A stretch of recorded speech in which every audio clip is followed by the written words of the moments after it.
There's corruption of favors. For instance, I've said sex for work, exchange of in Parliament, sexual favors, so you can get trips, yes, so you can get in Parliament. Yes. God Almighty. I cannot say National Assembly because I haven't been to National Assembly, but in Senate for sure, 300%.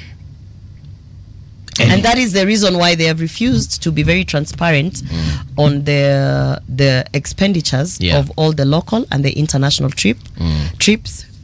It's a very simple audit and an account that can be shown to the Kenyans of who travels, who they travel with. Today, if you pull up the travel report from Senate, you can see that I've traveled maybe 3 trips, and when I traveled, I went with CT, and I went with who, and you can see a pattern of who travels and who they travel with. And you can see a pattern. It's all documented. It's all documented. Because you get money to travel. And for you to get that money, it has to be accounted under a trip. It has to be accounted under either per diem. And the people who are benefiting from it must also be documented. So if I'm lying, because they say she's a liar, she speaks too much. If I'm lying, just put out the travel report. Let Kenyans see that Orwoba is lying. If you put out the travel reports, you will see who Orwoba has been traveling with, and how many times she travels, and why she's traveling for everything. She's an agriculture expert, a corruption expert, gender expert. She's now at New York because she's an expert of whatever is happening at Unga.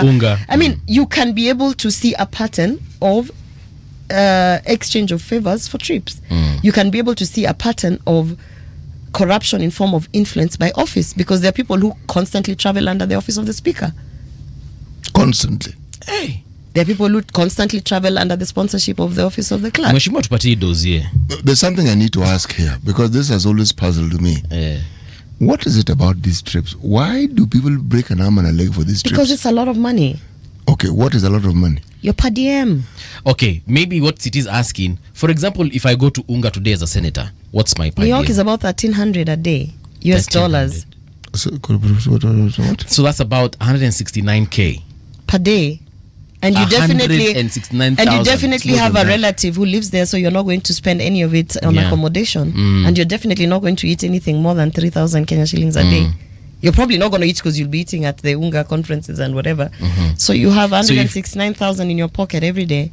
And on average, 10 days minimum. 10 days. So I have a cool 1.7 M for those few days. Every time you travel, you can buy a car.